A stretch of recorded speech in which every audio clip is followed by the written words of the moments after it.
ஒரு இயக்கத்தின் முன்னோடி என்று சொன்னால், ஒரு இயக்கத்திற்கு ஒரு அடித்தளம் என்று சொன்னால், அதில் ஒரு முக்கியமான ராமலிங்கம் அவர்கள், அந்த காலத்தில் மருத்துவர் ஐயா அவர்கள் வன்னியர் சங்கம் தொடங்கிய காலத்தில் திண்டிவனத்திலிருந்து பேருந்தில் கிளம்பி, அப்பொழுது பிரிக்கப்படாத மாவட்டம் இது, தருமபுரி கிருஷ்ணகிரி இணைந்த மாவட்டம், காவேரிப்பட்டினம் போச்சம்பள்ளி பகுதியில் தான் இறங்குவார்.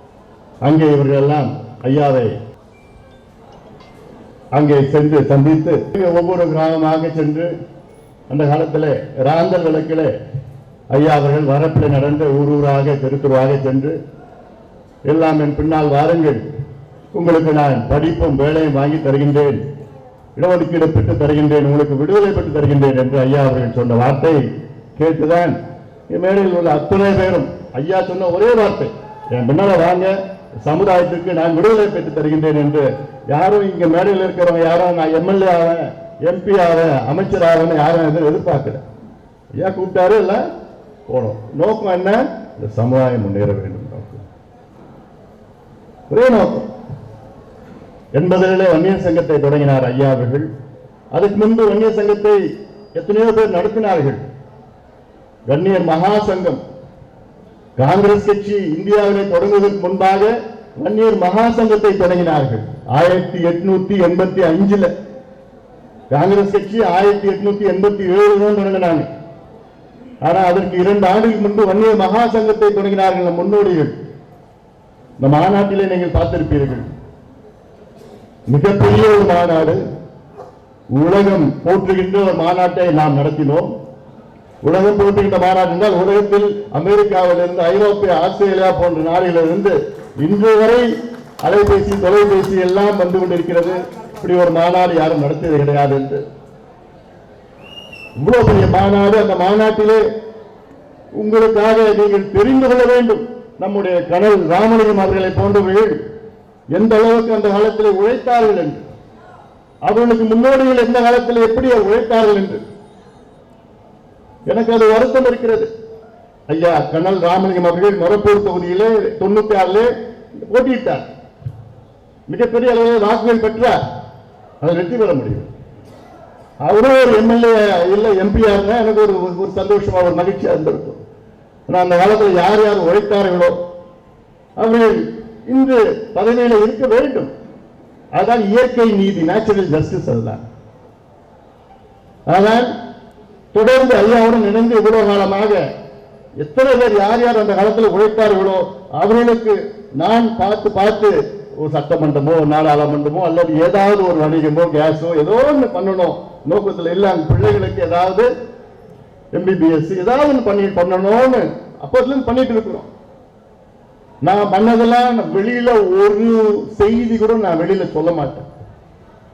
நான் அப்படிப்பட்டவன் தான்.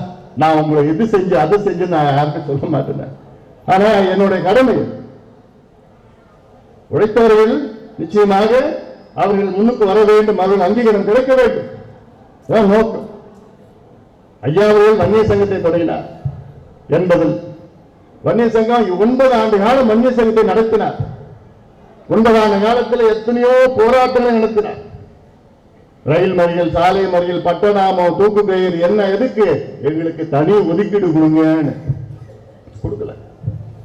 ஒருவேளை அப்போ கொடுத்துருந்தாங்கன்னா கட்சி தொடங்குவதற்கு நமக்கு அவசியமே கிடையாது. கட்சி எதுக்கு நம்ம தொடங்குறோம்? நீங்க வன்னியர் சங்க சமுதாயத்துக்கு நீங்க இடஒதுக்கீடு கொடுத்தீங்கன்னா கட்சிக்கு அவசியமே கிடையாது. ஐயா கட்சி தொடங்கி இருக்க மாட்டேன். கட்சி தொடங்குவதற்கு முன்பு பாத்தீங்கன்னா முதல்ல வன்னியர் சங்கம், அடுத்தது சாமுசா, சமூக முன்னேற்ற சங்கம், 3வது தான் கட்சி தொடங்குறார். ஏன்? சரி உங்ககிட்ட கேட்டு பார்த்துட்டோம், போராடி பார்த்துட்டோம், ஆனால் இவங்க அதை கொடுக்கல. பிறகு சரி நம்ம ஒரு கட்சி தொடங்கி நம்ம ஆட்சிக்கு வந்து நம்ம மக்களுக்கு கொடுக்கணும், எல்லா மக்களுக்கும் நியாயமா நம்ம கொடுப்போம், அந்த நோக்கத்துக்கு தான் 89 ஐயா கட்சி தொடங்கினார். இன்னைக்கு கூட எனக்கு முன்பு பேசினாங்க, நம்முடைய லட்சியம் என்ன? அன்புமணி முதலமைச்சர் ஆகணும். அது இல்லை. நம்ம லட்சியம் என்ன? இந்த சமுதாயத்துக்கு தனியா இடஒதுக்கீடு வரணும், சமுதாயம் முன்னேறணும், தமிழ்நாடு முன்னேறணும். தமிழ்நாட்டில் தனிப்பெரும் சமுதாயம் இந்த சமுதாயம் முன்னேறினா தமிழ்நாடு முன்னேறும். அதான் லட்சியம். தமிழ்நாடு முன்னேறணும்னா இந்த சமுதாயம் முன்னேறும். அதான் லட்சியம். அது எப்படி நடக்கும்? நடக்கும் ஆட்சி அதிகாரம் இருந்தால் தான் நடக்கும். இல்ல நம்ம சங்கமா வச்சிட்டு இருக்கலாம். வன்னியர் சங்கமா இருந்ததுன்னா, ஐயா எங்களுக்கு கொடுங்க ஐயா, ஐயா நாங்க போராட்டம் பண்ண முடியும், கடிதம் கொடுக்க முடியும், பெட்டிஷன் கொடுக்க முடியும், அவ்வளவுதான் கொடுக்க முடியும். கட்சி தொடங்கிய பிறகுதான் சட்டமன்றத்தில் போய் பேச முடியும், போய் கேட்க முடியுது. அதனால்தான் கட்சி தொடங்கி இதற்கு பிறகு நம்ம ஆட்சி அதிகாரம் நமக்கு வேணும். அதற்கு நாம் எல்லோரும் ஒற்றுமையாக இருக்க வேண்டும். இந்த மாநாட்டில் எவ்வளவு பேர் வந்தீங்க. அதாவது அது சொன்ன வங்கக்கடலா, இது நம்முடைய சிங்கக்கடலா?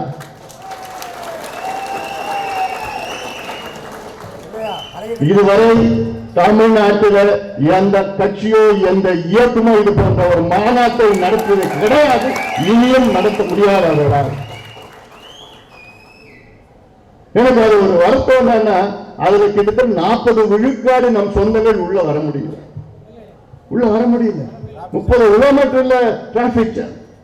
பாவம், அதுவும் பெண்கள். ஐயா நாங்க 6 மணி நேரம் பஸ்ல உட்கார்ந்துட்டு எப்படியாவது வந்துடணும். ஒவ்வொரு இடத்துலையும் போய் பாக்குறப்ப எனக்கு எல்லாம் வலிக்குது. ஐயோ என்னடா இது, அவ்வளவு பேர் இன்னும் வந்தாங்கன்னா முடிஞ்சு போச்சு, அவ்வளவுதான். இதை பார்த்து பொறாமல் இருக்கிறாங்க. இந்த கூட்டத்தை பார்த்து, இந்த மாநாட்டை பார்த்து, என்னடா இவங்களை போய் இப்படி ஒரு மாநாடு நடத்தின நவீனமான தொழில்நுட்பங்கள், ஏஐல ட்ரோன்ல இருந்து பேராசைடில் என்னென்னமோ பண்ணிட்டு இருக்காங்களே, அவங்களால தாங்க முடியல. அதனால நம்ம பேரை எப்படியாவது கொடுக்கணும். பொறாம வழியில எரிஞ்சிட்டு இருக்கு ஆளுங்கட்சி. அதனாலதான் யார் யாரும் ஏவி விடுறாங்க, நம்மளை திட்ட வர்றான். சில பேருக்கு எலும்பு போடுறான், அந்த எலும்பை வாங்கி சில நான் குறைச்சிட்டு இருக்குங்க நம்மளை பார்த்து.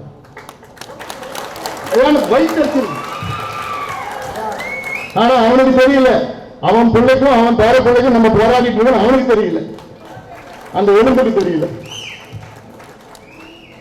அதை பத்தி கவலையே இல்லை. நம்ம நோக்கம் என்ன? சமூக நீதி. இந்த மாநாட்டை மிக வெற்றிகரமாக நடத்தியிருக்கின்றோம். ஆனா அதுல என்னன்னா, சின்னையா நடத்திட்டா நான் எல்லாம் நடத்தல மாநாட்டை, நீங்க தான் நடத்துறீங்க. அந்த முழு கிரெடிட் உங்களுக்கு தான். அந்த கிரெடிட் நான் பேர் தான் எடுத்துக்கிட்டேன், அவ்வளவுதான். நம்ம கட்சியினுடைய அத்துணை நிர்வாகிகளோ, நம்ம சங்கத்தில் அத்துணை நிர்வாகிகளோ, குறிப்பாக நம்முடைய மாவட்ட செயலாளர்கள், எத்தனையோ மீட்டிங், எத்தனையோ கூட்டம், நேரடியா ஜூம் மீட்டிங் எல்லாம் எப்படியாவது பண்ணிடுங்க, எப்படியாவது பண்ணி தட்டி கொடுத்துட்டு மானத்தை காப்பாத்துறேன். நடத்துறது மட்டும் இல்ல, பணமும் நிதியும் கொடுத்தீங்க நடத்துவதற்கு. கூட்டத்தையும் கூட்டு வந்து எப்படி எவ்வளவு அமைதியா, இதான் ராணுவ கட்டுப்பாடு. வேற யாராவது பண்ண முடியுமா? அது எந்த கட்சியால் பண்ண முடியுமா? என் தம்பிங்க, என் அண்ணன்கள், என் தங்கைகள் காலையில் 8 மணி 9 மணிக்கெல்லாம் வந்து அங்க உட்கார்ந்துட்டு அமைதியா உட்கார்ந்துட்டு நிகழ்ச்சி 7-8 மணி நேரம் உட்கார்ந்துட்டு 10 மணிக்கு மேல கிளம்பா. எந்த கட்சியாவது நடக்க முடியுமா? யாராவது இப்படி செய்ய முடியுமா? இதுல என்ன பியூட்டினா என்ன? இதுல அவனே செலவு பண்ணி, அவனே போட்டு, காசை போட்டு, பஸ்ஸை போட்டு, சாப்பாடு 3 நாளைக்கு அவனே எடுத்து வந்து, குடிக்கிற தண்ணி எடுத்து வந்து, காலையில 4 மணிக்கு அங்க இருந்து போறான், டிராபிக் ஜாம்ல போறான். எவ்வளவு பொறுமை! இது வேற எந்த கட்சியாவது 2 மணி நேரத்துக்கு மேல யாராவது உட்காராங்களா மற்ற கட்சி மாநாட்டுக்கு? ஏன்? கூட்டிய கூட்டம். அதெல்லாம் நம்ம கூட்டம் கூடிய கூட்டம், அவங்களாவே கூடிய கூட்டம். மத்தெல்லாம் 10 ரூபாய், 100 ரூபாய், 500 ரூபாய் குவார்டர் பிரியாணி சாப்பாடு இல்லைன்னா அவன் வரமாட்டான். 2 மணி நேரம் உட்காந்துட்டு பார்ப்பான், ஐயோ எனக்கு எல்லாம் கை நடுங்குது போகணும். மற்ற கட்சி, மற்ற இயக்கம் இங்க உட்காந்துருக்கான். 10 மணி ஐயா பேசி முடிக்கிறார், உட்காந்துருக்காரு. இதாயா ரத்தம், இதான் ரத்தம் பாசம், இதான் ரத்தம் பந்தம், இதான் நம்ம குடும்பம். நம்ம குடும்பம், இது குடும்ப விழா. யார் யாரோ பேசி பார்த்தாங்க, யார் யாரும் என்ன இப்படி பண்றாங்க, அப்படி பண்றாங்க. அதை நான் சொல்லிட்டேன், இது எங்க குடும்ப விழா, இது எங்க ஒரு பாரம்பரியம். இந்திர விழா, வசந்த விழா. எங்க அந்த மாமல்லபுரத்துல அந்த கடற்கரையில 1000 ஆண்டுகள் நம் சொந்தக்காரங்க முன்னோடிகள் எல்லாம் அங்க கூடி சாப்பாடு எடுத்து வந்து அந்த சித்ரா பௌர்ணமி இப்போ அங்க மகிழ்வோடு பேசிட்டு போவாங்க. அதான நம்ம பண்ணுவோம், இதான் நம்ம பண்ணோம். அது மட்டும் இல்ல, என் தம்பிகளை இப்ப இருக்கிற 20 வயசு 30 வயசு முன்னெல்லாம் நமக்கு வரலாறு தெரியல. எங்க இருந்து வந்தோம், எதுல இருந்து வந்தோம் சொல்ற விதத்துல சொன்னாதான் அவனுக்கு புரியும். சொல்ற விதத்துல சொல்லணும்.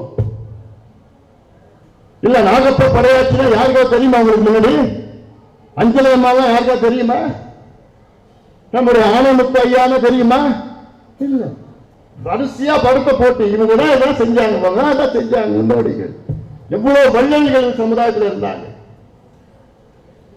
அவங்களுக்கு நம்ம ஏன் அதை போட்டு காமிச்சவங்களுக்கு நீங்க தெரியணும். உங்க பிள்ளை உங்க பேர பசங்க வரலாறு தெரிஞ்சாதான் அந்த எந்த இடத்துல நீங்க எங்க இருந்து நீங்க வந்தீங்க, எங்க இருந்து நீங்க வந்தீங்க, அதை நீங்க எல்லாம் ஒவ்வொரு பெருமையா நீங்க பார்க்கணும். வரலாறு தெரியலன்னா அப்புறம் அது வாழத்தை வேஸ்ட். அதுக்காக தான் இவ்வளவு செஞ்சது, அந்த வரலாறு எல்லாம் செய்யணும். அதனால இதெல்லாம் இந்த மாநாட்டினுடைய வெற்றி இங்க இருக்கின்ற என்னுடைய சக தோழர்கள் யாரு, நான் என்னமோ அது தலைவரோ நீங்க எல்லாம் அதெல்லாம் கிடையாது. என்னுடைய அப்படின்னா தெரியுமா? சபார்டினேட்ஸ் கீழ் அடிபணிந்து வேலை செய்யறவங்க கிடையாது. எனக்கு கூட சமமா நின்று பணியாற்றி நம்முடைய இலக்கை எட்டுகின்ற நபர்கள் கொலீக்ஸ். அதான் என்னுடைய மனசுல இருக்கு. அப்படி சொல்லிதான் எல்லாமே செய்ய முடியும். இல்ல நான் பெரியவன் நீ பெரியவன் அதெல்லாம் இல்ல. தட்டி கொடுத்துதான் எல்லாம் பண்ணி இன்னைக்கு வெற்றி யாரு? உங்களால் தான் வெற்றி வந்தது. ஒரு மாநாட்டை மிகப்பெரிய அளவில் வெற்றி பெற்ற நாம் ஏன் அடுத்த ஆட்சிக்கு வர முடியாதா, திட்டமிட்டு வர முடியாதா? கேட்டாங்க மாநாடு வேற ஆட்சி வேற, எல்லாம் எங்களை நாங்கள் பார்த்துட்டோம். எல்லாம் தெரியும் எங்களுக்கு எப்படி செய்யறோம்னு. ஒரே ஆண்டுல தமிழ்நாட்டில் மாற்றம் முன்னேற்றம் சொல்லி ஒரு ஊரா போய் மாற்றணும் இல்ல, மனசை மாற்றணும் இல்ல, செய்ய முடியாத என்ன நாங்க கேட்டோம். இந்த பிள்ளைகள் படிப்பு கூட வேலை அதான் கேட்டோம். அதுவே தப்பு. அதுக்காக நாங்க கூடணும். எவ்வளவு இந்த மாநாட்டில் எவ்வளவு தடைகள், எவ்வளவு இடைஞ்சல்கள். தூக்கம் இல்லை, எனக்கு நிம்மதி இல்லை, தூக்கம் இல்லை. எவ்வளவு தடைகள் இருந்தது. ஒவ்வொரு கட்டத்திலும் தடைகள் இருந்தது. ஆனாலும் இந்த மாநாட்டை நடத்தி அவன் வெற்றிகரமா நடத்த எல்லாம் உள்ள வச்சு கேஸ் போட்டாங்க. 4 கேஸ். கடைசியில் அந்த ஒரு கேஸ் என்னன்னா 36 வருஷத்துக்கு முன்னாடி போராட்டம் பண்ணோமா, அப்போது மரம் வெட்டினாங்களாம், அதுக்காக மாநாடு இப்ப நடத்தக்கூடாதான். சாலை மறியலப்போ அப்போ மரத்தை வெட்டினாங்களாம், அதனால இப்ப மாநாடு நடத்தக்கூடாதான் கேஸ். இன்னொரு கேஸ் என்ன, 2013 12 ஆண்டுகளுக்கு முன்பு கலவரம் வந்துச்சான். எங்க கலவரம் வச்சு? மகாபலிபுரத்தில் எங்க கலவரம் வந்துச்சு? மரக்காணத்துல வந்தது. ஆனா மரக்காணத்துல கலவரம் வந்து யாரால வந்தது? பாதிப்பு யாரு? நம்ம தான் பாதிப்பு. நம்ம பிள்ளைகள் கிட்டத்தட்ட 6 பேர் கொலை செய்யப்பட்டாங்க. அவன் தான் கொலை செஞ்சான்னு நீதிமன்றத்தில் தீர்ப்பு கொடுத்தாங்க. அப்ப யார் கலவரம் பண்ணா? எல்லாம் பாவம் ஒரு பக்கம், பழி ஒரு பக்கம். எவ்வளவு நாளமா இதை ஏற்று. அதனாலதான் நான் தொடர்ந்து உங்ககிட்ட சொன்னேன், தம்பிகளா அமைதியா வாங்கடா சொன்னா இல்லையா? தொலைக்காட்சியிலையும் ஜூம் மீட்டிங்லயும் ஒரு சின்ன பிரச்சனை வரக்கூடாதுடா. ஏதாவது ஒண்ணு தகராறு பண்ணாலும் அமைதியா இருந்துட்டு போடா. இப்ப நீ காட்டுறது நீ சத்திரியன சாணிக்கேன மாநாடு முன்னாடி பண்ணணும். அமைதியா இருக்கு. விவேகம் தான் வேணும். வேகம் அப்புறம் பார்த்துக்கலாம், நேரம் வரும். வேகம் வரப்போ எப்போ நீங்க வேகமா இருக்கணும்னு அப்போ சொல்றோம், அப்போ வரும் நேரம் வரும். நமக்கு வேலை நடக்கணும். எனக்கு என்னன்னா அடுத்தடுத்த ஆண்டுகள் நடத்தணும், மாநாடு நடத்தணும். ஒரு சின்ன பார் 36 வருஷத்துக்கு முன்னாடி சம்பவத்தை எடுத்து மாநாடு நடத்தணும் கேச போடுறான். ஆனா இதுல ஒரு சின்ன சம்பவம், ஒரு சின்ன அசம்பாவிதம் எதுவுமே இல்லை. அதான்டா என் தம்பி, அதான் என் அண்ணன், என் தங்கச்சி சொன்னா அப்படியே கட்டுப்பாடு, ராணுவ கட்டுப்பாடு உணர்வாடு, அவ்வளவு உணர்வோடு அவங்களே செலவு பண்ணி வந்ததெல்லாம். இதெல்லாம் எந்த கட்சி எந்த இயக்கம் இந்தியாவில் நான் சேலஞ்சு பண்றேன், யாராலும் இந்தியாவில் பண்ண முடியாது. இவ்வளவு பொறுமையா எவ்வளவு காலமா காத்துட்டு அதே நேரத்தில் உங்களுக்காக எல்லா ஏற்பாடுகளும் அங்க ஒன்னொன்னு திட்டமிட்டு ஒன்னொன்னு செஞ்சு முடிச்சோம். அதனால